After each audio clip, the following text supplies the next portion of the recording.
സാധനങ്ങൾ ഒരുപാട് ടീമുകൾ പല സാധനങ്ങളും കൊണ്ടുവരുന്നുണ്ട്. അപ്പൊ നമ്മളെ മൈൻഡിൽ കയറി നിൽക്കുന്ന സാധനങ്ങളാണ് നമ്മൾ പറഞ്ഞത്. അതുപോലെ തന്നെ പഴയ ട്രഡീഷണൽ മാപ്പിളപ്പാട്ടിന്റെ ട്യൂണുകൾ സെലക്ട് ചെയ്ത് വന്നിട്ട് അത് നല്ല രീതിയിൽ ഭംഗിയായിട്ട് ഇവിടെ മറ്റുള്ളവർ മുമ്പിൽ ഒരു 10 വർഷം മുമ്പൊക്കെ വരെ നമ്മളെ കൊണ്ടുപോകുന്ന തരത്തിലുള്ള സാധനങ്ങൾ നന്നായിട്ട് പൊടി തട്ടി കൊടുത്തിട്ട് നല്ല രീതിയിൽ പാടി അവതരിപ്പിച്ച് ഫലിപ്പിക്കുന്നതും നമ്മൾ കണ്ടിട്ടുണ്ട്. അപ്പൊ എല്ലാം നമ്മൾ വിലയിരുത്തിയിട്ടാണ് നമ്മൾ റിസൾട്ടിലോട്ട് വരേണ്ടത്. സ്വാഭാവികമായിട്ടും എല്ലാവർക്കും ഒരു ചോദ്യമാണ്, നമ്മൾ ഈ ടീമുകൾ എല്ലാവർക്കും പ്രശ്നങ്ങളൊന്നും ഇല്ലെങ്കിൽ ആർക്കും ഫസ്റ്റ് കൊടുക്കുന്നുള്ളൂ? പ്രധാനമായി ടീമുകളുടെ അംഗങ്ങളും അതുപോലെ തന്നെ അവരെ കൊണ്ട് നടക്കുന്ന മാനേജ്മെന്റ് അംഗങ്ങളൊക്കെ ഈ വേദിയിലുള്ളത് കൊണ്ട് തന്നെ ഒരു മത്സരം, ഇപ്പൊ 3 ടീമുകൾ തമ്മിൽ നല്ല കട്ടക്ക് മത്സരം വന്നു. ഈ മത്സരത്തിൽ നിന്ന് ആരെയായിരിക്കും വിധികർത്താക്കൾ സെലക്ട് ചെയ്യുക എന്നുള്ളൊരു കൺഫ്യൂഷൻ നിങ്ങൾക്കുണ്ട്. 3 ടീമും കട്ടക്കായി വന്നു. നിങ്ങൾ പ്രത്യേകമായി അത് ശ്രദ്ധിക്കണം. 3 ടീമുകൾ നല്ല മത്സരം, ഒന്നിലും ഒരു പോരായ്മകളുമില്ല. പിന്നീട് എങ്ങനെയാണ് ഇതിന്റെ റിസൾട്ടിന്റെ മാനദണ്ഡം എന്ന ഒരു ചോദ്യം ഇവിടെ അവശേഷിക്കുന്നുണ്ട്.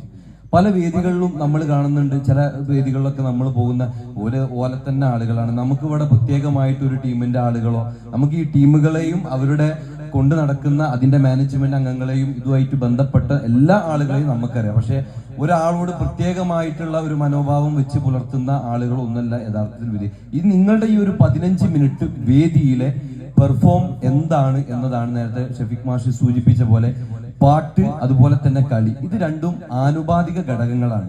റിസൾട്ടിൽ 50-50.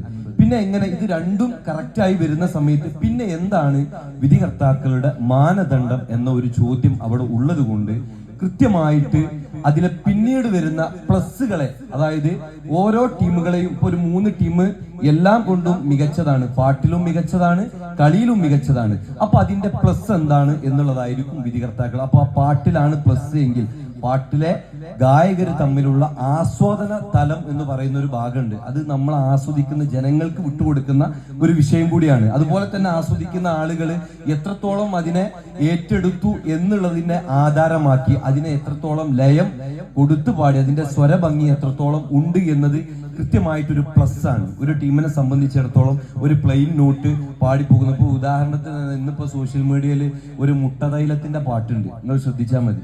അത് പൊന്നു സഖി എന്തിനാ പിണക്കം എന്നോട് എന്തിനാ എന്ന് തുടങ്ങുന്ന ഒരു പാട്ടാണ്.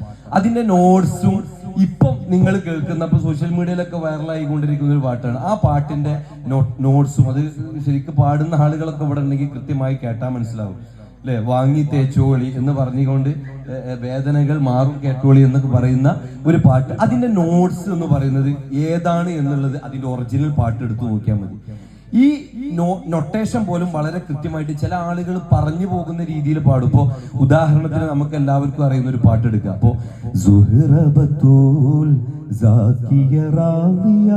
ഷജറുകൾ തരമാൽ സലാമിന്റെ സുഹൃതം തരും ഗുരു ഷറഫുടെ നിധി മതി ഉണ്ടോ.